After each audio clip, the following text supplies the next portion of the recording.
क्या नाम है बेटा आपका? शुमाइला नाज।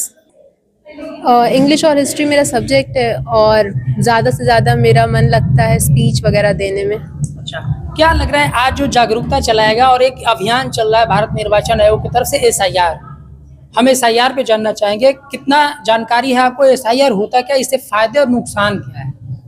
एसआईआर से एक तो हमें पता चलेगा कि 2003 में जिन लोगों ने वोट नहीं दी थी उनकी एक अलग सूची सामने आएगी, जिससे बहुत वाज़ेह होगा कि ये लोग देश में रह तो रहे हैं, वोट भी डाल दे रहे हैं या नहीं डाल रहे हैं।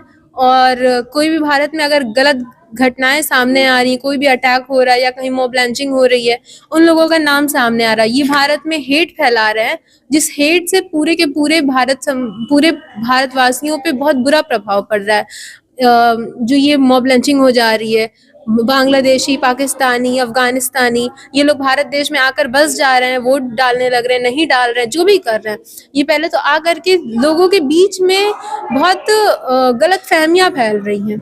ये भी एक रीज़न मान सकते हैं कि ये बाहर शरारती जो इधर आकर के रह रहे हैं, उनसे हमारे भारत देश में बहुत दिक्कतें आ रही हैं। तो इससे हमें वाज़ेह हो रहा है कि कौन 2003 तक था, उससे पहले वालों को लोगों को हटाया जा रहा है। यानी कि एसआईआर काफी भारत के लिए महत्वपूर्ण है। वाकई बहुत महत्वपूर्ण है। जो पहले यहाँ पे रहने वाले नागरिक नहीं है वो यहाँ से जाएं, हमारा पूरा इस पे वो है। साथ ही साथ इसमें धार्मिक चीज़ें भी बहुत ज़्यादा हो जा रही हैं। शरारतियों को हटाया जा रहा है। जो शरारती हैं ज़्यादा से ज़्यादा पाकिस्तानी हैं, बांग्लादेशी हैं, अफगानिस्तानी हैं।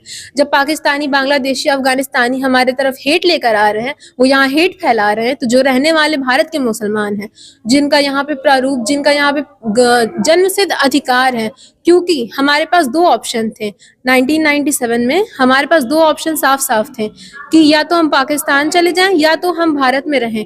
हमने क्या चुना? हमारे पास ऑप्शन था, हमने चुना कि हम भारत में रहना चाहेंगे। यहाँ हमारे पुरखों की मज़ार है, यहाँ हमारे पुरखों का रहना सहन है, हम भारत में रहना चाहेंगे, ये हमारा जन्मसिद्ध अधिकार है। साथ ही साथ हमने यहाँ खून बहाया है। बहुत सारे लोग हैं जो बहुत सारे मुसलमान हैं जिन्होंने यहाँ खून बहाया है। देश प्रेम में भाईचारा की भावना थी, पर जो पाकिस्तानी, बांग्लादेशी, अफगानिस्तानी, अन्य लोग, शरारती लोग हैं, वो यहाँ आकर के गंद मचा रहे हैं, बहुत बुरी तरीके से बातें फैला रहे हैं, जिसके चलते आपस में रहने वाले लोगों के बीच में गलतफहमियां पैदा हो रही हैं। कोई कहता है कि पंडितों से दोस्ती नहीं करो, कोई कहता है मुसलमानों से दोस्ती नहीं करो। क्यों नहीं करें? मेरी जितनी दोस्तें बनी हैं सब पंडित बनी हैं। अच्छा, एक बात बताइए, आप बहुत इन चीजों को बारीकी से बोल रही हैं, इसको सुनने वाले श्रोता यही कहेंगे कि लग रहा है कि आपको किसी ने ब्रीफ किया हो, आपको किसी ने सिखाया। नहीं, एकदम नहीं। हम जिस स्कूल से पढ़कर आए हैं, फिलहाल तो मेरा पॉलिटिक्स सब्जेक्ट नहीं है, जिस स्कूल से पढ़कर आए हैं, लूथ्स कॉन्वेंट गर्ल्स इंटर कॉलेज से, वहाँ मेरे जो सर थे वो हमसे आपस में डिबेट कराया करते थे। तो एज अ मुस्लिम, जो ज्यादातर लोग समझते हैं कि हम बीजेपी के खिलाफ बोलेंगे, पर हम बीजेपी का साथ देते थे और हम बीजेपी के पक्ष में आकर बोला करते थे। और मेरी एक फ्रेंड है प्रांजलि सिंह, वो कांग्रेस के पक्ष में आकर बोला करती थी। भले हमारे आपसी जो भी भेदभाव वो अलग चीज है, लेकिन हम लोग बोला उल्टे तरफ आकर करते थे, जिससे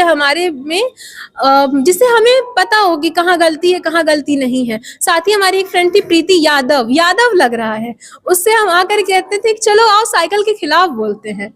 उसको हम लोग उसके उल्टा खड़ा किया करते थे, जिससे उसको दूसरे पक्ष की भी जानकारी मिलती थी। वो एक एल्गोरिदम में फंसी नहीं रहती थी कि नहीं हमारा सपा ही अच्छी है, हमारे नेता ही अच्छा, ये मुद्दा हुआ करता था। तो ये शिक्षा जो सबसे महत्वपूर्ण है, ये वहां से मिलता है।